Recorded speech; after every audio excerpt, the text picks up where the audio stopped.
যুক্তরাষ্ট্র ইরান পাল্টাপাল্টি হামলায় ফের উত্তপ্ত মধ্যপ্রাচ্য। প্রতিটি মার্কিন হামলার জবাবেই তীব্র প্রতিক্রিয়া জানাচ্ছে তেহরান। 10 জুন রাতে সবশেষ মার্কিন হামলার জবাবে মধ্যপ্রাচ্যের মার্কিন ঘাঁটিগুলোতে কেবল হামলাই চালায়নি তেহরান, বন্ধ করে দিয়েছে গুরুত্বপূর্ণ নৌরুট হরমুজ প্রণালীও। এর জবাবে রাতেই ইরানে ভয়াবহ হামলা চালানোর হুঁশিয়ারি দিয়েছেন মার্কিন প্রেসিডেন্ট ডোনাল্ড ট্রাম্প। ট্রুথ সোশ্যালে দেওয়া এক পোস্টে ইরানকে হুঁশিয়ারি দিয়ে ট্রাম্প বলেন, আজ রাতে যুক্তরাষ্ট্র ইরানের উপর অত্যন্ত কঠোরভাবে আঘাত হানবে। সেই সঙ্গে ট্রাম্প আবারও দাবি করেন, তাদের নৌবাহিনী, বিমান বাহিনীর রাডার, বিমান বিধ্বংসী ব্যবস্থা এবং অন্যান্য সকল প্রতিরক্ষা ব্যবস্থা, সেই সঙ্গে তাদের অধিকাংশ আক্রমণাত্মক সক্ষমতাও বিলুপ্ত হয়ে গেছে। কেবল হামলার হুমকি দেননি ট্রাম্প, ইরানকে ভবিষ্যতে ভেনেজুয়েলা বানানোর হুমকিও দিয়েছেন তিনি।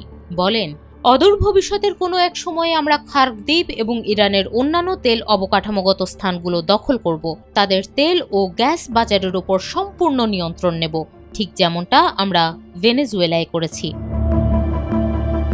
খার্ক দ্বীপ মূলত ইরানের অর্থনীতির লাইফলাইন। ইরান তার মোট অপরিশোধিত তেলের 90% রপ্তানি করে এই দ্বীপ দিয়ে। তাই স্বাভাবিকভাবেই ট্রাম্পের নতুন এই হুমকি বাড়তি দুশ্চিন্তার কারণ হওয়ার কথা দেশটির জন্য।